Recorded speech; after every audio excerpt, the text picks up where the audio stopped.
हाँ जी मित्रों, तो अभी अभी मैं उठा एंड अभी मुझे बैड न्यूज़ पता चली कि बॉर्डर पर वॉर की कंडीशंस हो चुकी है और बहुत ही ज़्यादा इंटेंस सिचुएशन है। उसकी वजह से आपको न्यूज़ तो ऑफ कोर्स पता चली गई होगी कि institute has postpone the exams, है ना। जो भी सीए इंटर के सेकंड ग्रुप के एग्जाम्स थे वो सारे पेपर्स 14 तारीख तक पोस्टपोन हो चुके हैं। फाउंडेशन का अभी कुछ कहा नहीं जा सकता कि एग्जाम पोस्टपोन होगी नहीं होंगी, बट फाउंडेशन वाले बच्चों के लिए भी मेरे को एक बात कहनी है, ध्यान से सुनना दोस्तों। लेकिन उसके पहले सबसे ज्यादा इंपॉर्टेंट बात मैं आपके साथ बता देता हूँ। एक एडवाइजरी नोटिस है बेटा, ये सारी चीजें कोशिश करना आप अरेंज करके रख लो, ठीक है। वॉर की सिचुएशन में एटलीस्ट घर पर 50,000 रुपए इकट्ठा होने चाहिए।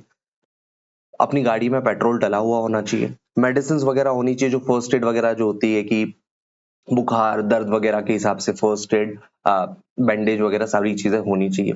एटलीस्ट नॉन पेरिशेबल फूड वगैरह, क्लीन ड्रिंकिंग वाटर के थोड़ा सा स्टोरेज अगर आप रख रखो तो बहुत बेटर रहेगा।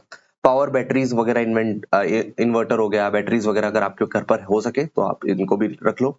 इंपॉर्टेंट डॉक्यूमेंट्स आप संभाल के रखना।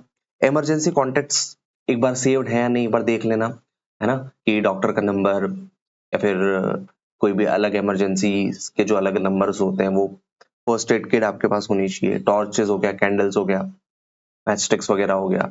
पावर बैंक चार्ज होनी चाहिए। बेसिक टूल्स जैसे नाइफ, टेप, रोप वगैरह आपके घर में होनी चाहिए। क्लोथ्स, ब्लैंकेट्स वगैरह आप अच्छे से रखिएगा। फोन को चार्जिंग रखिएगा ऑल टाइम्स पर। Please stay safe, support each other and avoid panic. ये सिचुएशन बहुत ही ज्यादा कठिन है हम सबके लिए, स्पेशली जो नॉर्थ एरिया में सारे स्टूडेंट्स रहते हैं, बहुत सारे लोग रहते हैं, जम्मू कश्मीर, अमृतसर वगैरह, पंजाब।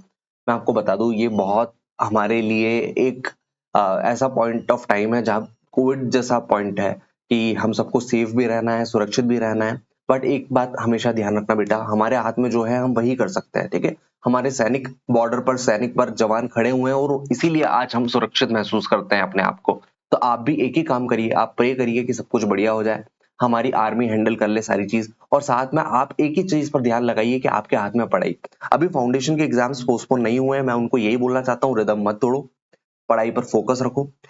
चीजें जैसी भी होंगी पता चल जाएगी, न्यूज बहुत सारी इधर उधर फैलेगी, बट आपको एक ही चीज पर ध्यान रखना है कि मुझे ऑफिशियल हैंडल्स पर जो न्यूज आ रही उसी को सच मानना है। ज्यादा यूट्यूब इंस्टाग्राम मत छानना, आपके दिमाग पर स्ट्रेस ही पड़ेगा, फोकस कम होगा। जब कोविड आया था, मेरा एग्जाम था उस टाइम पर, and it was very difficult for me to focus at that point of time. क्यों? क्योंकि मैं बार बार फॉलो कर रहा था, इधर यूट्यूब देख रहा हूँ, इंस्टाग्राम देख रहा हूँ, टेलीग्राम देख रहा हूँ, अब क्या आया, अब क्या आया, क्या एग्जाम पोस्टपोन और हो गई, क्या कब नई डेट आई, सब पता चल जाएगा। एक दो दिन ज्यादा पढ़ाई कर लोगे तो कोई नुकसान नहीं होने वाला।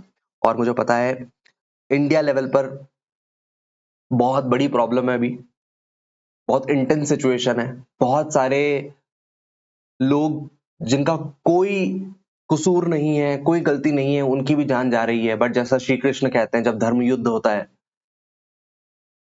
तो बलिदान देना पड़ता है। तो शायद वो सारे लोग जिनकी न चाहते हुए भी मृत्यु हो रही है, जिनकी कोई गलती नहीं है, शायद वो बलिदान दे रहे हैं नए भारत के लिए, नए विश्व के लिए। तो डोंट वरी अबाउट इट बेटा, सब कुछ बढ़िया हो रहा है। ये अनसेटल्ड इन्वायरमेंट जरूर है, बट ये अनसेटल इसीलिए हो रहा है बिकॉज भगवान करवा रहा है, ठीक है। सो प्रे एवरीथिंग गेट सॉर्टेड सून, थिंग्स गेट बेटर सून, और हम सेफ रहे और अपने काम पर फोकस करें। आज हम पढ़ाई करेंगे, कल चार्टर्ड अकाउंटेंट्स बनेंगे, प्रोफेशनल्स बनेंगे, तो कहीं ना कहीं कंट्री की मदद कर पाएंगे। विद दिस नोट, जय हिंद जय भारत। मैं चाहूंगा कमेंट सेक्शन में सारे स्टूडेंट्स लिख के जाएं, जय हिंद जय Bharat, and we will focus on our karma, that is studies. Bye bye everyone, आपका भाई मोहित। मैं नहाया भी नहीं था, but I thought of making video for you. अभी आप फोकस करिए, पढ़ाई करिए। जय हिंद जय भारत।